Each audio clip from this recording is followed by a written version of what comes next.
Bismillahirrahmanirrahim. Assalamualaikum warahmatullahi wabarakatuh.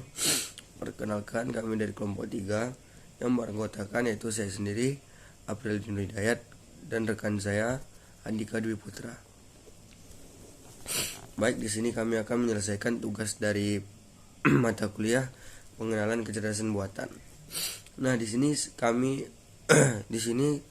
akan membahas tentang certainty factor dalam export system.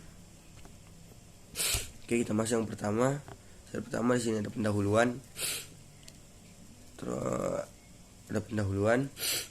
Export system atau sistem pakar adalah sistem komputer yang meniru proses pengambilan keputusan seorang pakar di bidang tertentu. Kemudian, certainty factor atau CF digunakan dalam export system untuk menangani ketidakpastian dalam inferensi. Certainty factor pertama kali diperkenalkan dalam MYCN,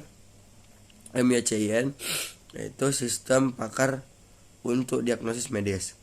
Banyak sistem pakar modern masih menggunakan konsep CF untuk meningkatkan akurasi dalam pengambilan keputusan.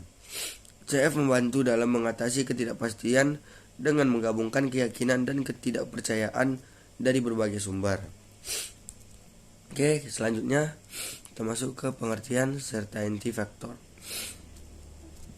Certainty factor atau bisa disingkat dengan CF adalah metode untuk mengukur tingkat keyakinan terhadap suatu fakta atau hipotesis. Nah, nilai CF berkisar antara -1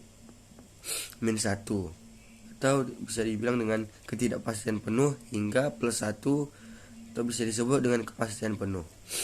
Nah, CF ini digunakan untuk menggabungkan bukti-bukti dalam sistem pakar.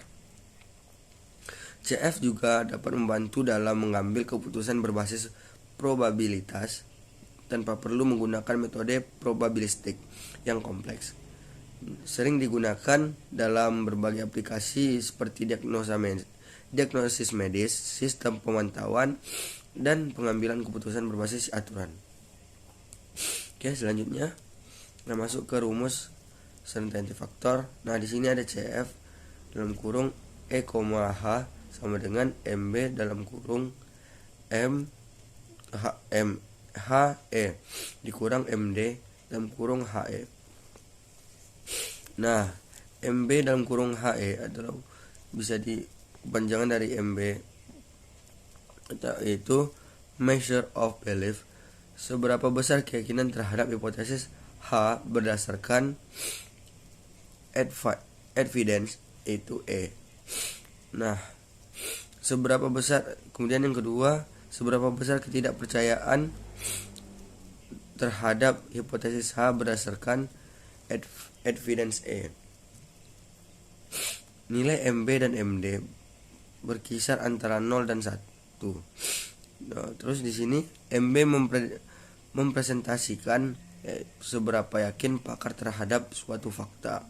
Sedangkan di sini MD itu mempresentasikan seberapa besar keraguan terhadap fakta tersebut.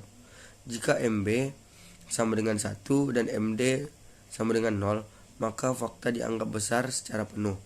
Sedangkan jika MB sama dengan 0 dan MD sama dengan 1, maka fakta dianggap salah sepenuhnya. Terus jika MB dan ND bernilai antara 0 dan 1, maka ada ketidakpastian. Oke, kita lanjut ke interpretasi nilai CF.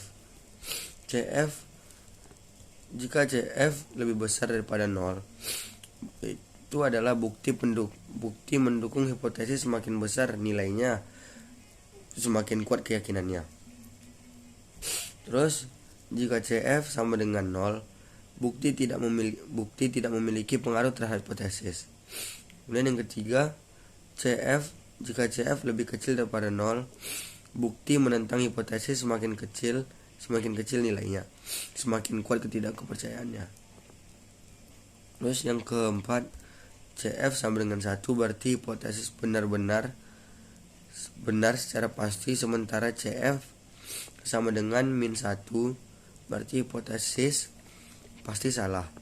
Terus yang terakhir, CF digunakan untuk membantu sistem pakar dalam menyimpulkan suatu kondisi berdasarkan data yang tersedia. Terus di sini ada contoh perhitungan CF. Contoh kasus, dokter memiliki keyakinan 80% atau bisa dibilang 0,8 bahwa gejala tertentu menunjukkan penyakit A. Namun ada ketidakpastiannya sebesar 20% atau 0,2 bahwa gejala tersebut tidak menunjukkan penyakit A. Nah, di sini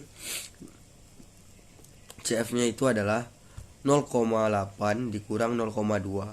Hasilnya adalah 0,6. Kemudian diinterpretasi ada tingkat kepastian 60% bahwa pasien menderita penyakit A berdasarkan gejala yang diamati. Dan contoh lainnya, jika dua bukti memberikan nilai CF yang berbeda, mereka dapat dikombinasikan menggunakan metode perhitungan kombinasi CF. Nah, kode implementasi dalam Python-nya seperti ini yang ada di bawah. Oke, kita lanjut. Kombinasi CF. Jika terdapat dua bukti, yaitu CF1 dan CF2 yang mendukung hipotesis yang sama, maka dapat dikombinasikan secara dengan rumus. Rumusnya seperti ini, dan kode implementasi dalam Python-nya juga sudah ada di layar di slide. Oke, kita lanjut masuk ke unggulan certainty factor. Pertama, mudah diterapkan dalam expert system, terus memungkinkan kombinasi beberapa sumber informasi.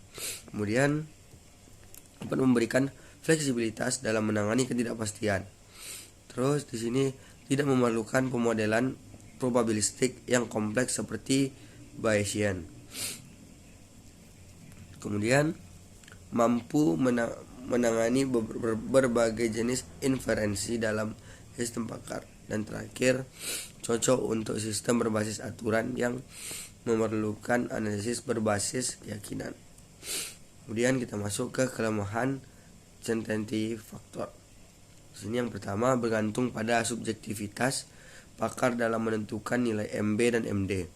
Kemudian tidak selalu sesuai untuk semua jenis masalah ketidakpastian. Kemudian yang ketiga, tidak mempertimbangkan hubungan antar variabel secara eksplisit. Terus tidak seakurat metode probabilistik seperti Bayesian network dalam beberapa kasus. Dan terakhir, sensitif terhadap perubahan nilai input yang diberikan oleh pakar. Termasuk yang terakhir, kesimpulan. Nah, certainty factor atau CF ini adalah metode untuk menangani ketidakpastian dalam sistem pakar, menggunakan nilai MB dan MD untuk mengukur keyakinan terhadap suatu hipotesis, dan juga dapat dikombinasikan untuk memperoleh keyakinan keseluruhan dari beberapa bukti. Kemudian meskipun memiliki beberapa kelemahan, CF tetap menjadi metode yang banyak digunakan dalam sistem pakar.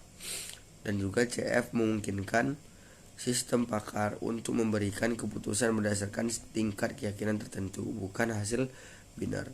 Dan juga dengan pemilihan nilai CF yang tepat, sistem pakar dapat memberikan hasil yang lebih akurat dan dapat dipercaya. Baik, cukup sekian penjelasan materi dari saya. Saya akhiri dengan wassalamualaikum warahmatullahi wabarakatuh.